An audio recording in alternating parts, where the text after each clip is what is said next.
The Fly. I have long known that the employees most informed about the inner workings of a business or institution are the janitors. After everyone else has gone home for the day, the janitors move quietly and efficiently through the empty offices, sweeping, mopping, dusting, snooping. In the unlikely event I ever become president of a company, my first order of business will be to promote the janitor to executive vice president.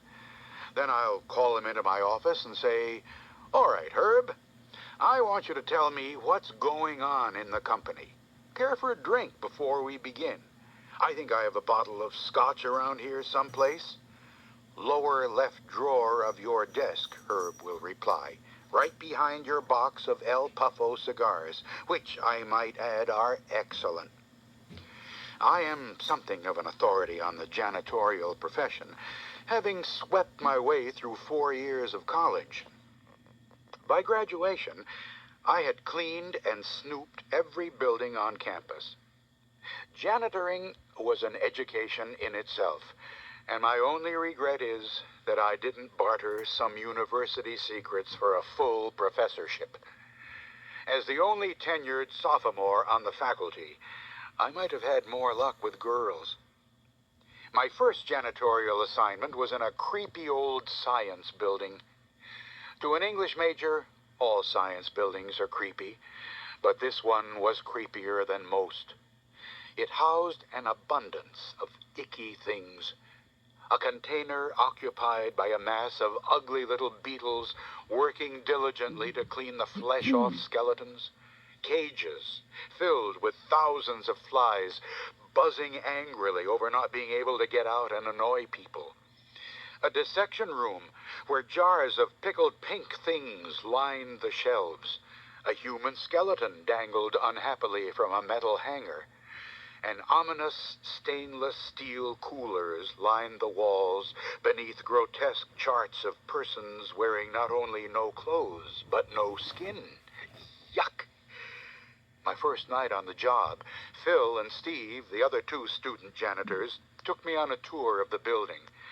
I gave a small shudder as we looked in on the Beatles box. "This is the creepiest thing I've seen yet," I said. "Really?" Phil said. "That means you haven't met Raymond." "Raymond?" "Yeah, Raymond's our boss, the head janitor of Boris Karloff's science building." "What's so creepy about him?" "Among other things, he lurks. You'll be cleaning out a room, and suddenly you'll see Raymond standing off in a corner, lurking. Makes your skin crawl." We moved on to a departmental office. Steve pointed to a box of chocolates on a secretary's desk. "Always remember to exercise caution in your foraging," Steve said. "Foraging?" I said. "Yeah. It's the student janitor's version of living off the land. Secretaries are always leaving goodies out on their desks, candy, cookies, nuts. It's our belief that they are responding to a deep psychological urge to share them with us.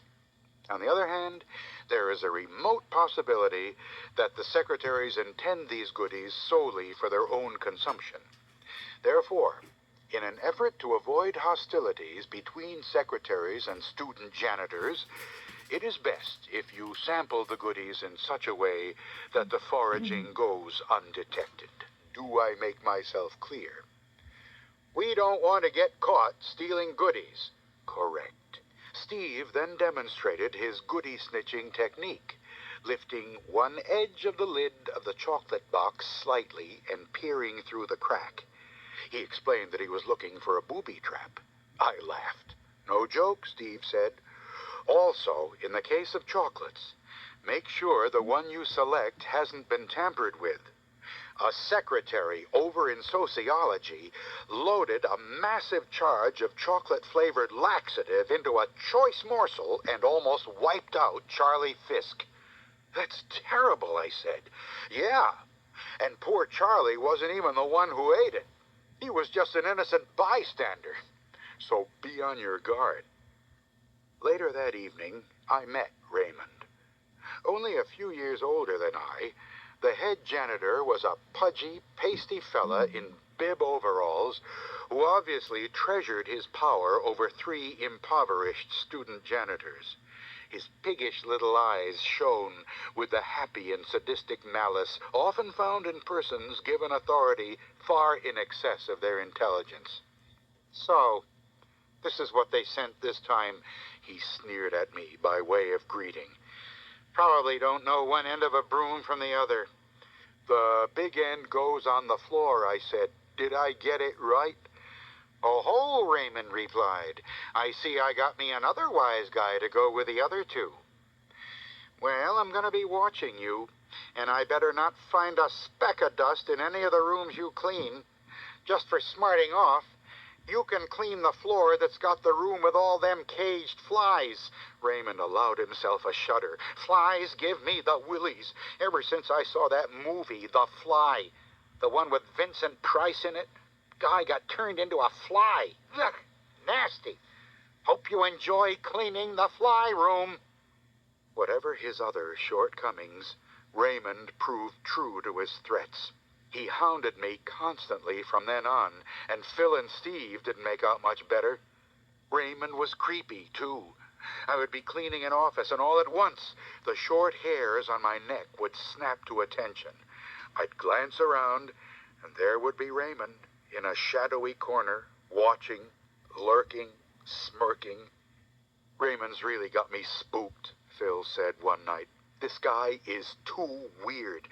I feel this terrible urge to take a shower in carbolic acid every time he gets within 5 feet of me." "But what can we do?" I said. "I don't know," Phil said. "We need to find something to keep him occupied so he stops his lurking. My nerves can't stand it." A few nights later, Raymond came up with yet another chore for me. "I just got orders that someone on this crew has to lower the flag on the campus tower every night." "Can't be me," I said. "I hate heights." "Good," Raymond said. "You're it, then." Lowering the flag required me to climb straight up a 100-foot steel ladder fastened to an inside wall of the tower. One slip, and I would plummet to the concrete floor below. I didn't really mind, though, because I'd always enjoyed climbing.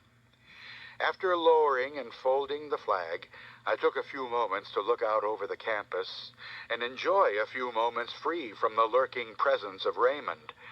I watched the tiny figures of harried students scurrying in and out of the library, riding bikes across the mall, chatting in groups outside the student union building, and hunched over their desks in their dorm rooms. Dorm rooms. Apparently, the campus authorities were unaware that from the vantage point of the tower, a person could see right into the upper story windows of a women's dorm. A peeping Tom's dream come true.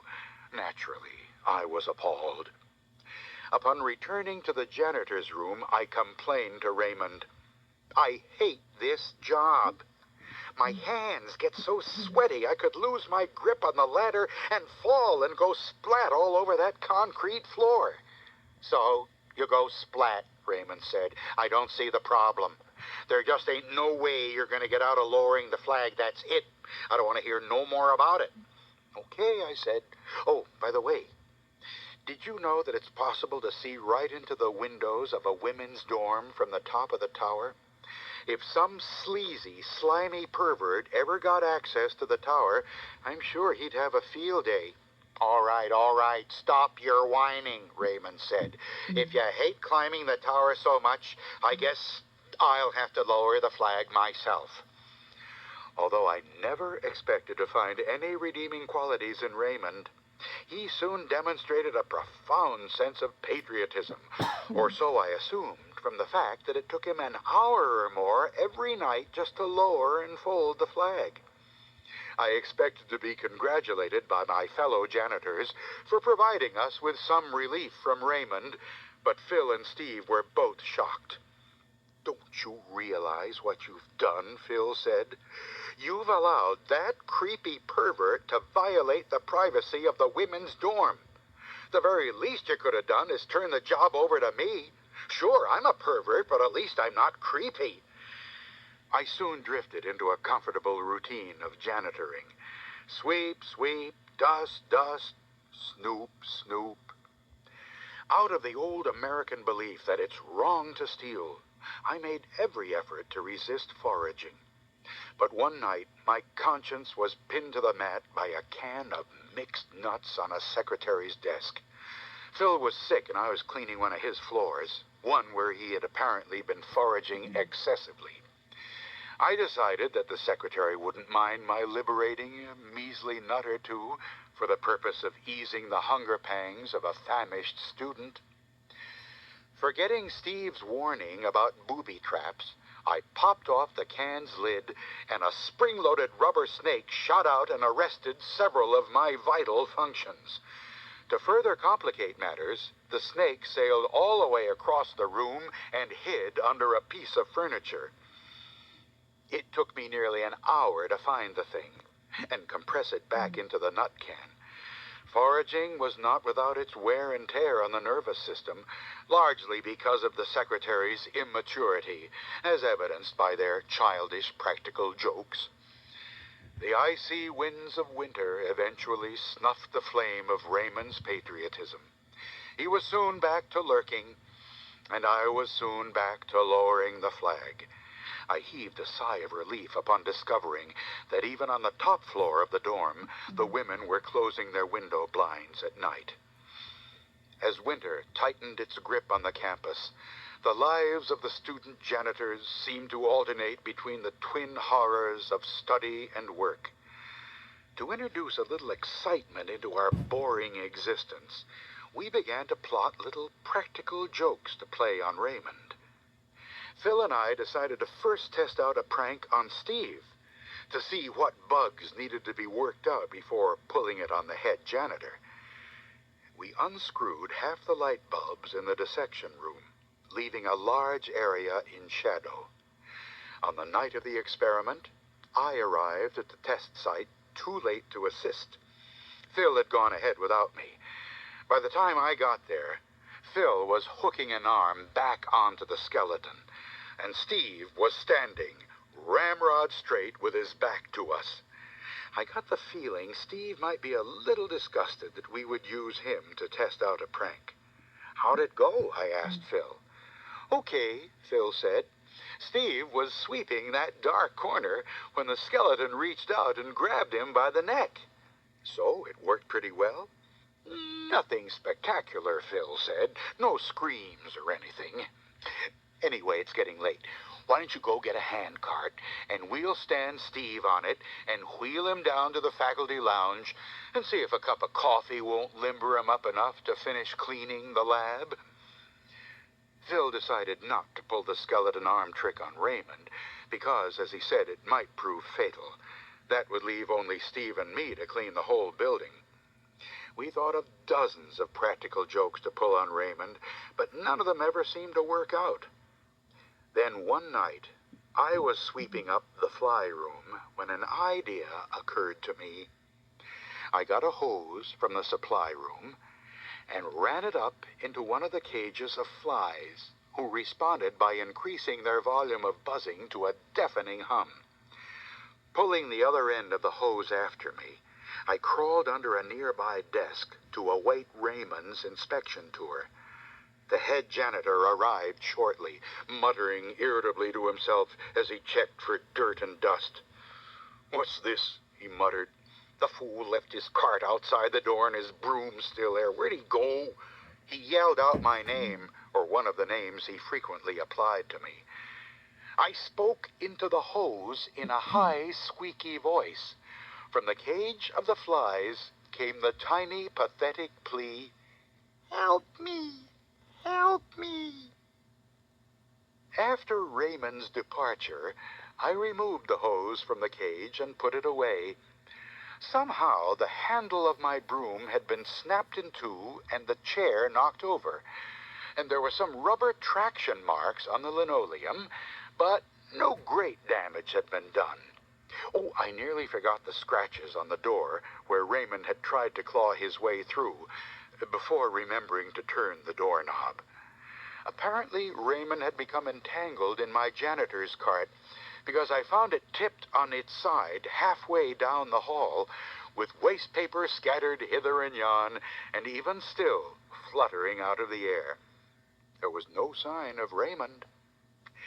The next day, Raymond asked for and was granted a transfer to another building. His replacement arrived that evening. He lined his 3 charges up in the janitor room and walked back and forth in front of us. I don't know what happened here last night, but I understand from my friend Raymond that you're a bunch of wise guys. Well, don't think you can pull any funny stuff on me.